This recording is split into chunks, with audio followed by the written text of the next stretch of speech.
Assalamualaikum warahmatullahi wabarakatuh. Selamat pagi, salam sejahtera untuk kita semua. Perkenalkan, nama saya Nasrayanti Nurdin, Sarjana Sains Terapan, Magister Kebidanan yang memiliki NIDN 0915019105. Saya merupakan salah satu dosen tetap di program studi Pendidikan Profesi Bidan, Fakultas Keperawatan dan Kebidanan, Institut Teknologi Kesehatan dan Sains Muhammadiyah Sidrap. Spesialisasi saya berada di bidang ilmu kebidanan. Ada beberapa mata kuliah yang pernah saya bawakan baik di semester ganjil maupun di semester genap, seperti mata kuliah keterampilan dasar praktek kebidanan, mata kuliah asuhan kehamilan, mata kuliah kebijakan dalam kebidanan, mata kuliah praktek profesional bidan, mata kuliah asuhan kebidanan, pranikah dan prakonsepsi.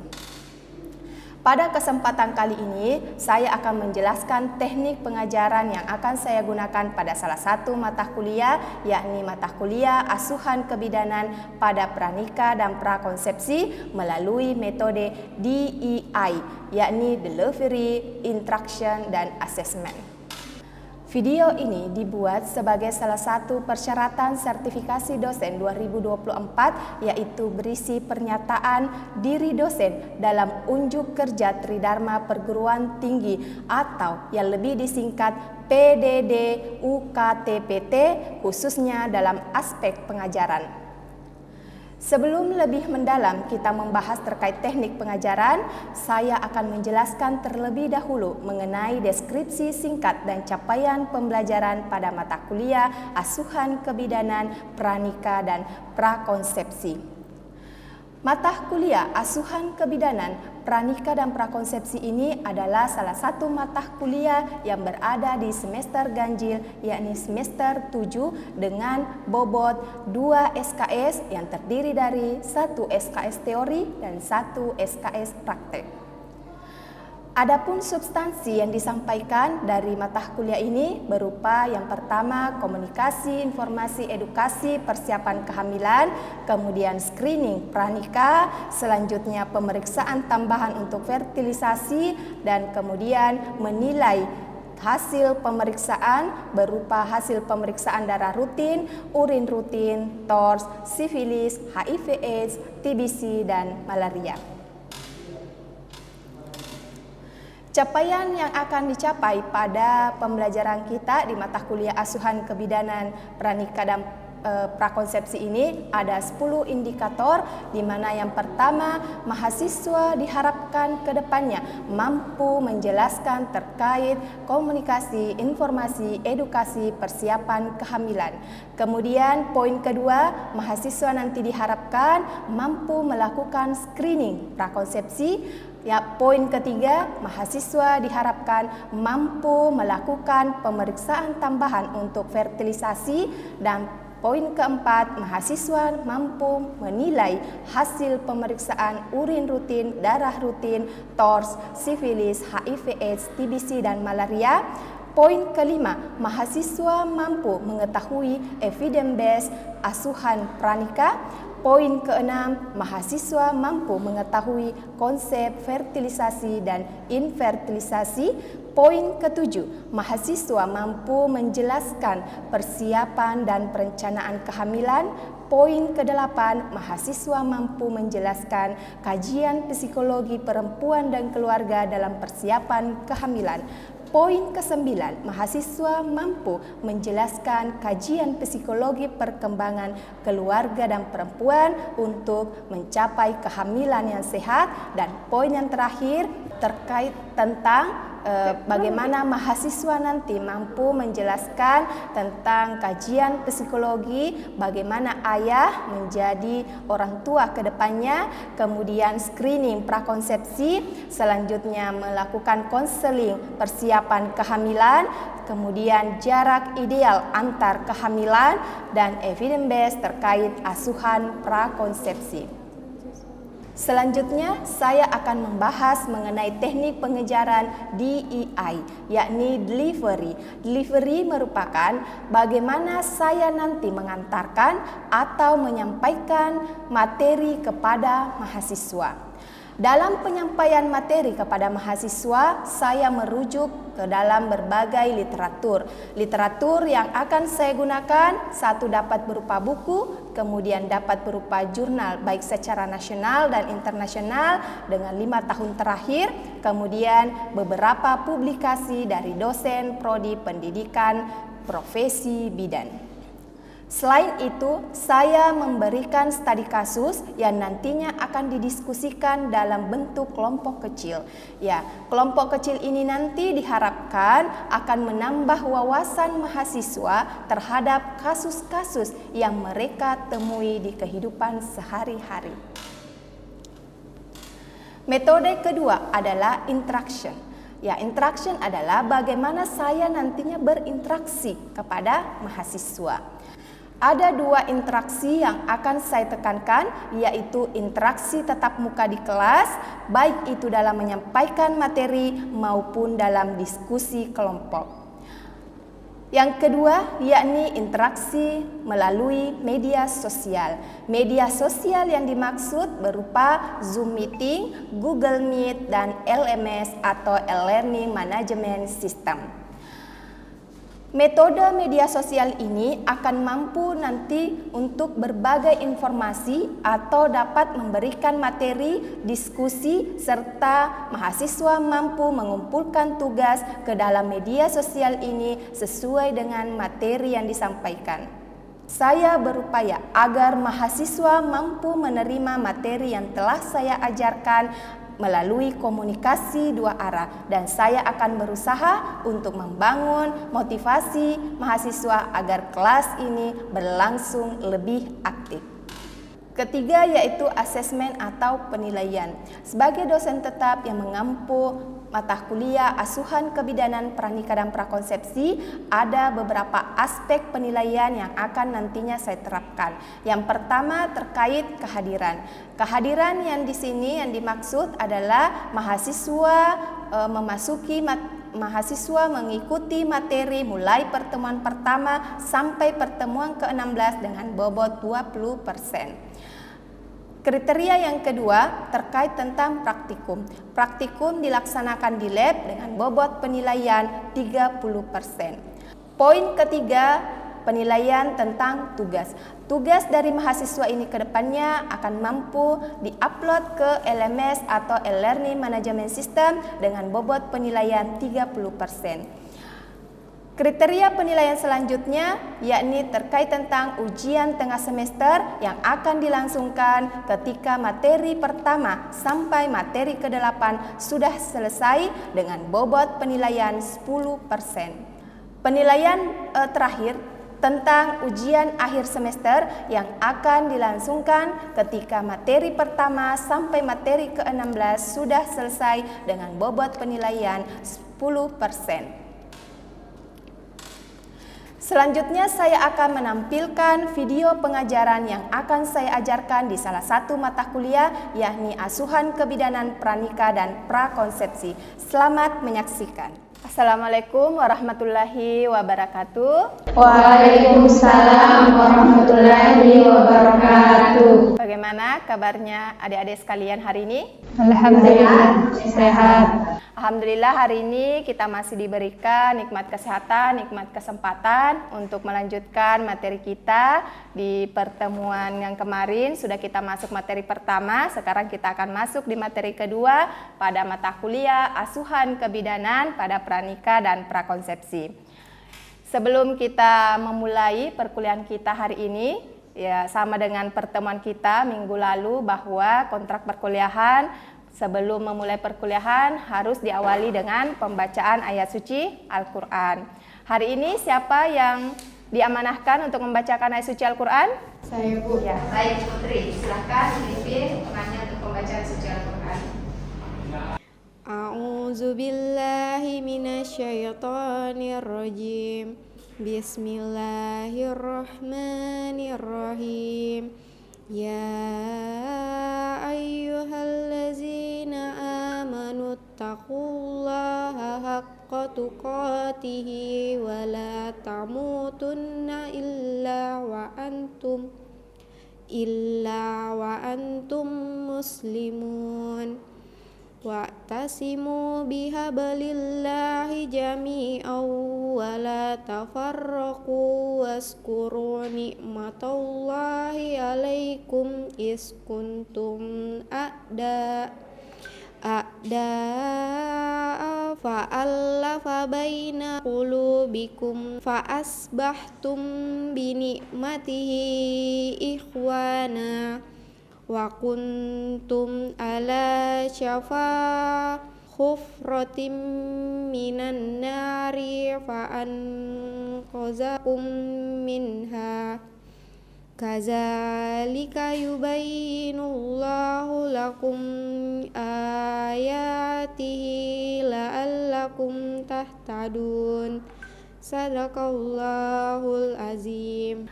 Baik, adik-adik sekalian, hari ini kita akan masuk ke materi kedua. Sebelum Ibu masuk ke materi kedua, Ibu ingin mereview kembali pertemuan kita minggu lalu, ya. Baik, pertemuan kita minggu lalu kita membahas terkait tentang komunikasi, informasi, edukasi dalam persiapan kehamilan. Ibu ingin menanyakan kepada mahasiswa apa ada yang masih mengingat pelajaran kita atau materi kita minggu lalu. Apa ada yang bisa menyimpulkan materi kita minggu lalu? Ya, silahkan Nisa. Baik, materi minggu lalu itu membahas tentang informasi, komunikasi, dan edukasi persiapan kehamilan, di mana konseling pranikah adalah membantu pasangan calon pengantin oleh konselor profesional untuk menganalisis kemungkinan masalah atau tantangan yang akan muncul dalam rumah tangga untuk menyelesaikan masalah, di mana selain dilakukan konseling juga dilakukan pemeriksaan kesehatan kepada calon pengantin, memberikan informasi tentang kesehatan reproduksi, memberikan pengetahuan tentang kehamilan, penyakit yang perlu diwaspadai, dan gangguan kesehatan jiwa calon pengantin. Ya, terima kasih atas jawaban dari temannya. Beri aplaus dulu untuk Nisa. Ya, jadi itu tadi view dari materi kita di minggu lalu. Ya, sekarang kita akan masuk ke materi kedua terkait screening pranikah. Ya. Materi kedua ini akan berhubungan dengan materi kita yang kemarin. Screening pranikah ini memiliki tujuan atau ada capaian indikator yang nantinya akan dicapai oleh mahasiswa. Nah, dari pembelajaran materi kita hari ini diharapkan nanti mahasiswa mampu melakukan screening pranikah. Ya, jadi capaiannya nanti mahasiswa mampu melakukan screening pranikah. Ya. Baik, kita masuk ke materinya. Screening pranikah ini yang pertama terkait tentang anamnesa untuk catin dan pasangan usia subur. Ya, catin. Ya, pernah dengar tak catin? Pernah. Nah, selalu dengar. Kalau pasangan usia subur? Pernah. Oh ya, oke. Anamnesa? Pernah. Ya, baik. Kita lanjut.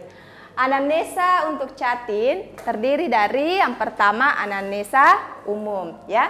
Anamnesa umum ini bagaimana kita mengkaji keluhan utama dari klien atau pasien kita, ya.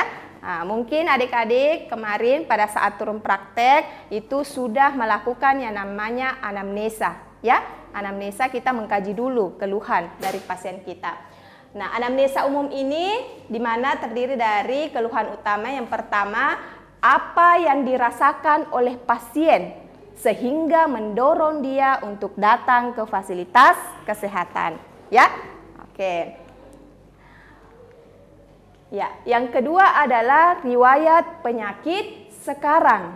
Ya, setelah kita kaji keluhannya, kita kaji lagi apa penyakit yang diderita sekarang oleh klien kita. Ya, termasuk dari penjelasan keluhan utamanya tadi, bagaimana pasien mendeskripsikan perkembangan gejala dari keluhan utama yang dirasakan. Ya, misalnya saja pada remaja yang mau melangsungkan pernikahan.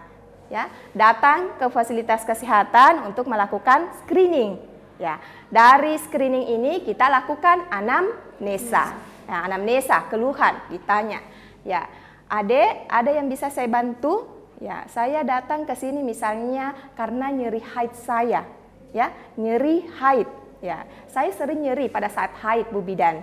Ya, nanti dari keluhannya itu kita kaji lagi riwayat penyakitnya sekarang.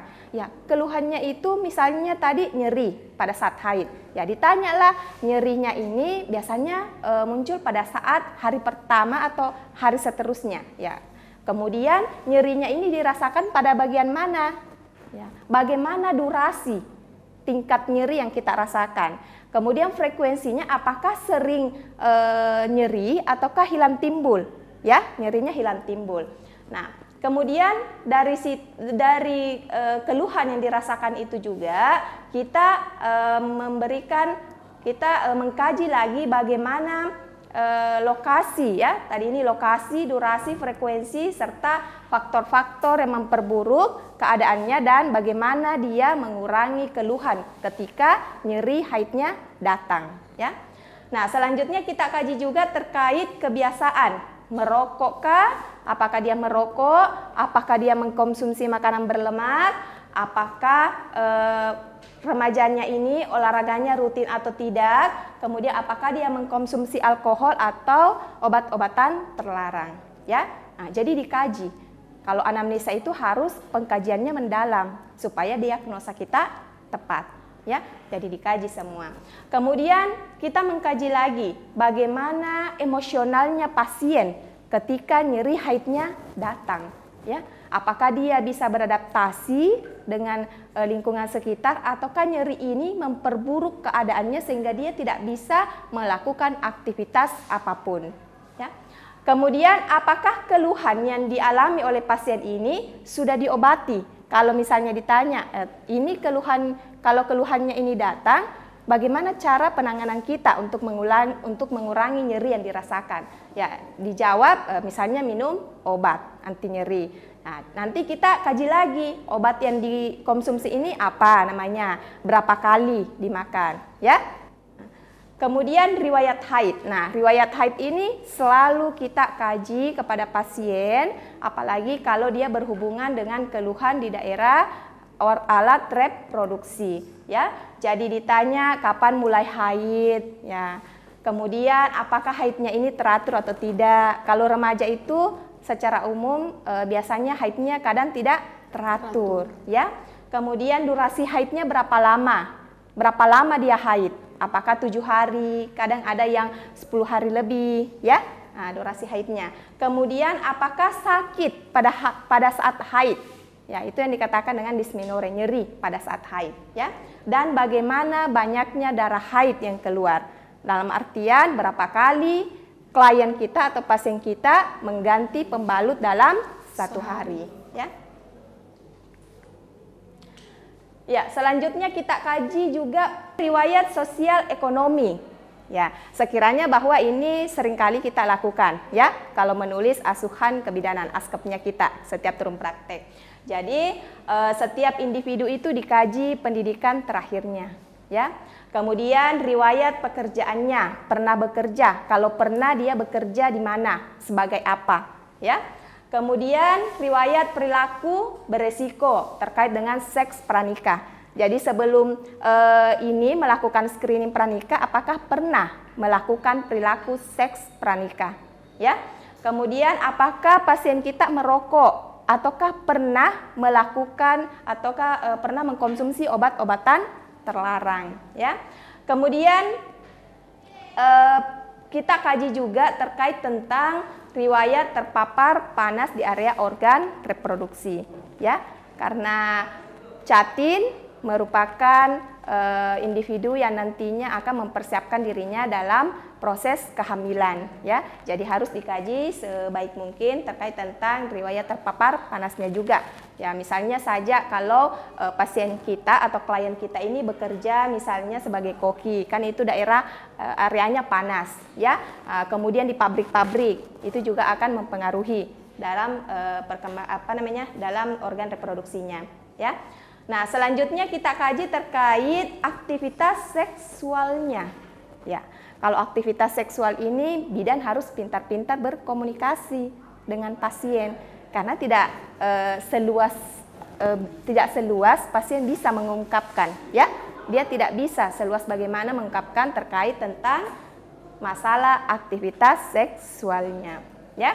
Nah, di aktivitas seksualnya ini ada beberapa indikator yang akan kita kaji. Yang pertama adalah adanya perilaku seksual pranikah atau seksual pranikah yang beresiko, ya. Apakah pernah melakukan hubungan seksual yang beresiko, ya. Tetapi itu harus dikaji mendalam karena itu adalah privasi setiap klien atau pasien kita. Kemudian kemungkinan terjadinya kehamilan, ya. Selanjutnya terjadinya infeksi menular seksual dan kekerasan seksual. Apakah pernah salah satu indikator ini dialami oleh klien atau pasien kita, ya. Jadi ini adalah anamnesa untuk calon pengantin. Ya. Jika calon pengantin berusia remaja, maka kita anamnesa juga, tanyakan alasan dia untuk menikah kenapa, ya. Karena kalau remaja dalam artian bahwa kita harus memperhitungkan apakah remaja ini sudah siap tidak untuk proses kehamilan, ya. Nanti kita tanyakan lagi apakah itu kehendak pribadi dari remaja ataukah misalnya karena status ekonomi ataukah misalnya karena permasalahan dalam keluarga, ya. Angka kejadian dari pernikahan di bawah umur ini persentasenya juga tinggi di Indonesia dan itu menjadi prioritas utama kita juga sebagai bidan, ya. Harus kita rangkul remaja kita supaya tidak melakukan perilaku yang beresiko terkait tentang kesehatan reproduksinya. Ya. Kalau calon pengantin sudah pernah menikah sebelumnya, ya, kalau sudah pernah menikah sebelumnya dan ini merupakan screening pranikah yang kedua untuk pernikahan keduanya, maka akan kita kaji lagi usia pada saat dia melakukan pernikahan pertama, ya. Kemudian jumlah anaknya berapa? Jarak antara anak pertama dengan anak kedua berapa jaraknya, ya. Kemudian status kesehatan pasangan sebelumnya termasuk riwayat dari pasangan sebelumnya atau perilaku seksual dari pernikahan sebelumnya, ya. Semuanya itu dikaji. Kemudian riwayat obstetriknya juga dikaji terkait tentang riwayat kehamilannya dulu. Ya, riwayat kehamilannya misalnya hamil anak pertama dia ditolong oleh siapa? Kemudian berjalan normalkah ataukah patologi, ke arah patologi? Ditolong oleh siapa? Bidan atau dokter, ya. Kemudian dia di mana melahirkan? Nah, itu semua dikaji, ya. Kemudian apakah ibunya ini atau klien kita ini pernah keguguran sebelumnya, ya? Nah, kalau pernah itu juga harus kita edukasi nantinya dalam persiapan kehamilannya. Kemudian apakah dia pernah menggunakan alat kontrasepsi, ya? Nah, jangan sampai kalau sudah pernah menggunakan alat kontrasepsi kemudian dia mau segera hamil, ya kita lihat dulu perjalanan kontrasepsinya sebelumnya, dia berapa lama memakai kontrasepsi sebelumnya, ya. Ya, itu tadi pembahasan kita untuk materi kedua ini terkait tentang screening prakonsepsi. Ya, jika ada yang ditanyakan silahkan angkat tangannya. Ada yang bertanya? Saya, Ya, Bu. silahkan. Aulia. Sebelumnya Bu, terima kasih atas kesempatan yang diberikan. Jadi Ya. yang ingin saya tanyakan Bu, apakah semua screening catin ini wajib dilakukan oleh calon pengantin? Nah, bagaimana Bu apabila ada calon pengantin yang tidak melakukan screening pranikah, apakah bisa dilakukan setelah menikah Bu? Oke, bagus sekali pertanyaan dari temannya ya. Itu mewakili dari materi kita. Jadi screening pranikah ini namanya pranikah artinya pemeriksaan atau screening sebelum menikah, ya. Jadi setiap calon pengantin yang akan melangsungkan pernikahan wajib melakukan screening pranikah sebelum dia mendaftarkan diri di KUA atau Kantor Urusan Agama. Kita ada beberapa aturan sekarang, ya. Jadi semua catin harus dulu melakukan pemeriksaan di fasilitas kesehatan sebelum dia melakukan pendaftaran di KUA. Jadi rekomendasinya itu ada dari puskesmas, ya. Nah, pihak KUA juga nanti akan memvalidasi apakah memang ini remaja sudah melakukan screening atau belum, ya. Screening pranikah ini harus dilakukan sebelum menikah, ya. Jadi tidak boleh dilakukan setelah menikah. Kenapa harus dilakukan sebelum menikah? Ya, banyak alasannya, ya. Yang pertama, seorang catin atau pasangan catin ini ketika dia mendapatkan screening diharapkan nanti dia sudah siap. Siap dalam artian apa? Fisiknya siap untuk hamil, raganya dan jiwanya siap untuk berumah tangga, ya. Nah, angka persentase dalam perceraian salah satunya karena ketidaksiapan pasangan dalam membina rumah tangga, ya. Kehamilan mengalami komplikasi, salah satu faktornya karena ketidaktahuan dari ibu terkait tentang kehamilan yang sehat, ya. Jadi itu manfaatnya. Jadi harus dilakukan sebelum catinnya ini menikah. Oke. Apa ada lagi yang ingin bertanya selain Aulia? Ya, baik. Ya, baik Ibu, terima kasih atas kesempatannya. Tadi penjelasan Ibu mengenai anamnesis terhadap catin. Nah, di sini pertanyaan saya Ibu, bagaimana strategi kita sebagai bidan agar bisa mendorong catin tersebut mampu memberikan informasi yang lebih mendalam mengenai kesehatannya Bu yang dialami? Ya, baik. Terima kasih. Pertanyaan dari temannya ini juga bagus, ya. Nah, ini banyak kendalanya kalau catin, ya. Termasuk tadi yang Ibu jelaskan, hubungan seksualnya. Ya, itu tidak bisa orang langsung, oh saya begini hubungan saya, seksual saya seperti ini. Tidak. Harus bidannya pandai dalam mengkaji, ya. Bidannya pun juga harus komunikasinya bagus, ya. Harus komunikasi dua arah. Dalam artian memberikan empati kepada pasien sehingga pasien merasa bahwa memang bidan tempat dia untuk memberikan informasi terkait tentang kesehatannya, ya. Caranya apa? Salah satunya kita rangkul ini catin kita, ya. Nah, kemudian kalau dia datang melakukan pemeriksaan, ya bidannya harus sopan kepada pasien, menghargai keberadaan pasien, menanyakan dulu pasiennya ini, ya alasannya kenapa menikah, kemudian tempat tinggalnya di mana. Nah, kita bercanda terlebih dahulu, ya. Nah, kemudian setelah itu melakukan komunikasi yang baik dengan pasien, ya, menanyakan dengan ini, menjurus ke misalnya anamnesa terkait hubungan seksualnya, ya. Kita seakan-akan berbahasa dengan teman kita, ya. Nah, dalam artian kita memberikan sentuhan ke pasien bahwa apapun yang Ibu berikan informasi hari ini merupakan rahasia antara kita dan saya, ya. Jadi pasien merasa bahwa memang ini bidan adalah tempat yang tepat untuk memberikan atau mengeluarkan keluhannya terkait tentang perilaku seksualnya, ya. Jadi dirangkul, nah, ya. Kemudian dilakukan komunikasi yang baik kepada catinnya ini sehingga dia memang merasa bahwa keberadaannya dihargai, diberikan empati, diberikan sentuhan sehingga mudah terbuka kepada kita. Oke? Ya, baik, mungkin cukup sekian pertanyaan kita untuk hari ini. Sebelum Ibu menutup materi kita atau perkuliahan kita hari ini, Ibu inginkan kesediaan dari salah satu teman kita untuk menyimpulkan terkait tentang materi screening pranikah. Apa ada yang bisa? Ya, silahkan, Bella. Baik, terima kasih atas kesempatannya. Jadi materi kita hari ini tentang screening pranikah, di mana screening ini sangat penting untuk calon pengantin memulai persiapan baik sebelum hamil, sebelum kehamilan sampai dengan persiapan menjadi seorang orang tua. Kemudian di dalam screening pranikah ini banyak sekali dilakukan pemeriksaan mulai dari anamnesa, pemeriksaan fisik, pemeriksaan laboratorium, dan kita sebagai bidan harus mengajak calon pengantin kita sebelum melakukan pendaftaran ke KUA harus melakukan dulu screening pranikah ini.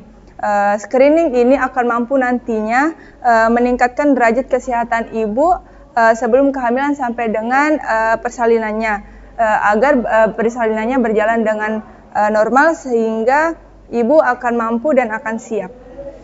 Terima kasih kepada teman kita Bella sudah menyimpulkan materi kita hari ini. Ya, Mungkin itu pembahasan kita hari ini terkait tentang screening pranikah. Ibu akhiri dengan ucapan Assalamualaikum warahmatullahi wabarakatuh. Waalaikumsalam warahmatullahi wabarakatuh. Itulah tadi cuplikan video pengajaran saya pada mata kuliah Asuhan Kebidanan Pranikah dan Prakonsepsi. Semoga video ini bermanfaat bagi kita di dunia pendidikan dan bagi masyarakat pada umumnya. Terima kasih, salam sehat selalu. Assalamualaikum warahmatullahi wabarakatuh.